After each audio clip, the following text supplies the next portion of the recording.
మీరు మంత్రిగా ఉన్నప్పుడు ఎప్పుడైనా ఫోన్ ట్యాప్ చేయమని చెప్పారా ఎవరికైనా? ఇంపాసిబుల్ అండి.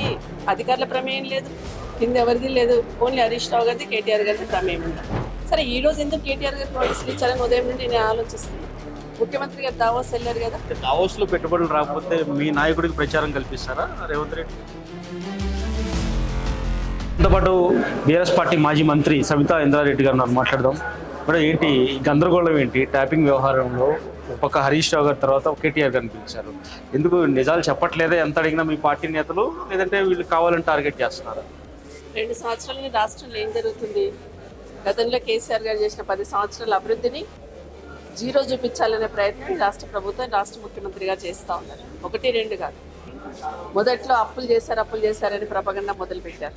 ఆ తర్వాత కాళేశ్వరం లాంటి ప్రాజెక్ట్, ఆ తర్వాత హెల్త్ పాలసీ, ఒకటి బ్యూటిఫికేషన్ అని ఇలా ఒకటి తీసుకొచ్చే ప్రయత్నం చేస్తున్నారు. ఏదేమైనా కూడా ఈరోజు ప్రజలకు స్పష్టంగా అర్థమైంది ఏంటంటే, ఈ ప్రభుత్వం, కాంగ్రెస్ ప్రభుత్వం ప్రజలలో వాళ్ళ పరపతి తగ్గుతుందని, వాళ్ళు ఇచ్చిన హామీలు నెరవేర్చట్లేదని, వాళ్ళ వైఫల్యాన్ని కప్పిపుచ్చుకోవడానికి మాత్రమే ఈరోజు ఈ నాటకాలకు తెరలేపిందని స్పష్టంగా అర్థమవుతుంది. ఫోన్ ట్యాపింగ్ ఎవరు చేస్తారు? రాజకీయ నాయకులు చేస్తారా? ఈరోజు ముఖ్యమంత్రి గారు ఆయన కూర్చొని పలానా ఫోన్ ట్యాప్ చేయండి డైరెక్షన్ ఇస్తున్నారా? అసలు ఫోన్ ట్యాపింగ్ వ్యవస్థలో హోమ్ డిపార్ట్మెంట్లో ఒక చిన్న వింగ్లో ఒక పని చేస్తుంది. అది బయటికి చెప్పకుండా వాళ్ళ పని వాళ్ళు చేస్తూ ఉంటారు. దేశ రక్షణ కోసం, రాష్ట్ర ప్రజల రక్షణ కోసం ఒక వింగ్ పని చేస్తూ ఉంటారు. దాన్ని పబ్లిసిటీ చేసి ఈరోజు రాజకీయ నాయకులకి డైరెక్షన్తో పోలీస్ డిపార్ట్మెంట్ ట్యాప్ చేస్తుందా? సాధ్యం అది? అట్లీస్ట్ వాళ్ళు చేసింది ఇంపార్టెంట్ అయితే కానీ మన నోటీస్లో పెట్టారు. అట్లాంటిది కేసీఆర్ గారికి, కేటీఆర్ గారికి, హరీష్ రావు గారికి అంటగట్టి ఏదో ఒక రకంగా బ్లేమ్ చేయాలని ఆలోచనతో ఈ ప్రభుత్వం చేస్తున్నది ఇప్పటికీ ప్రజలకు స్పష్టంగా. మీరు మంత్రిగా ఉన్నప్పుడు ఎప్పుడైనా ఫోన్ ట్యాప్ చేయమని చెప్పారా ఎవరికైనా?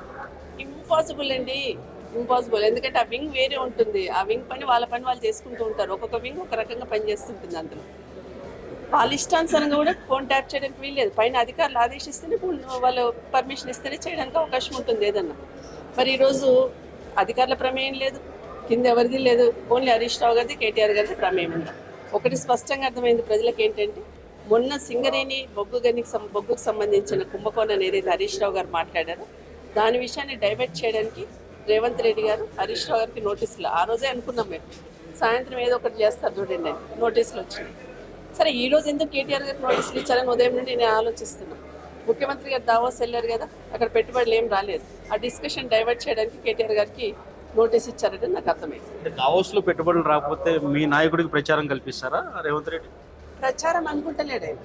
ఇక్కడ ప్రజల దృష్టిని మరల్చాలి. కేటీఆర్ గారు ఊరుకోరు కదా, అడుగుతారు కదా బీఆర్ఎస్ పార్టీ తరఫున, నువ్వు దావోస్ వెళ్ళావు, ఏం తీసుకొచ్చావు, ఎన్ని పెట్టుబడులు వచ్చాయి, దానికి ఆస్కారం లేకుండా అక్కడ వైఫల్యాన్ని కప్పిపుచ్చుకోవడానికి ఇక్కడ కేటీఆర్ గారికి నోటీస్ ఇచ్చారని స్పష్టంగా. బొగ్గు వ్యవహారంలో రేవంత్ రెడ్డి బావమర్ది ప్రమేయం ఉందని ఆరోపణలు చేస్తున్నారు. ఆధారాలు బయట పెడతా ఉన్నారు. ఇంకెప్పుడు బయట పెడతారు బీఆర్ఎస్ పార్టీ? ఫలానా 7 కంపెనీలు వచ్చున్నాయి. గతంలో మైనస్ టెండర్ వస్తే దీన్ని ప్లేస్ చేసి తీసుకున్నారు. సైట్ విజిట్ సర్టిఫికేషన్ అని ఒకటి తీసుకొచ్చారు.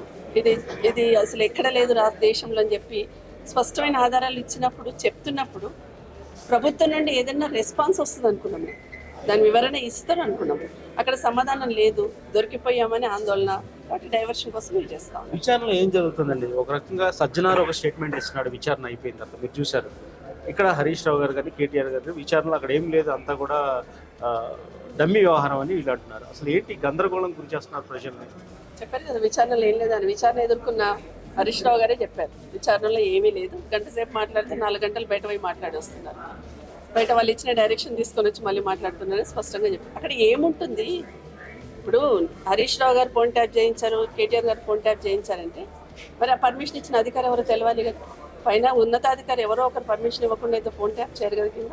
మరి ఆ ఉన్నతాధికారులను వదిలేసి హరీష్ రావు గారు, కేటీఆర్ గారు ట్యాప్ చేసిన ఎట్లా చెప్తారు? అంటే ఇదంతా కూడా రాజకీయ లబ్ధి కోసం. రేపు మున్సిపల్ ఎన్నికలు రాబోతా ఉన్నాయి. మొన్న సర్పంచ్ ఎలక్షన్లు కూడా అనుకున్న రిజల్ట్స్ వాళ్ళకి రాలేదు.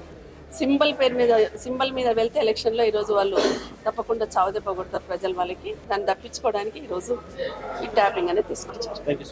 మొత్తానికి దావోస్ పర్యటనలో అనుకున్న స్థాయిలో పెట్టుబడులు రావు కాబట్టి డైవర్షన్ పాలిటిక్స్ జరుగుతున్నాయి, కేటీఆర్ టార్గెట్ చేశారని కూడా మాజీ మంత్రి సబితా ఇంద్రారెడ్డి అంటున్నారు. శేష విపదేశం, తెలంగాణ భవన్, హైదరాబాద్.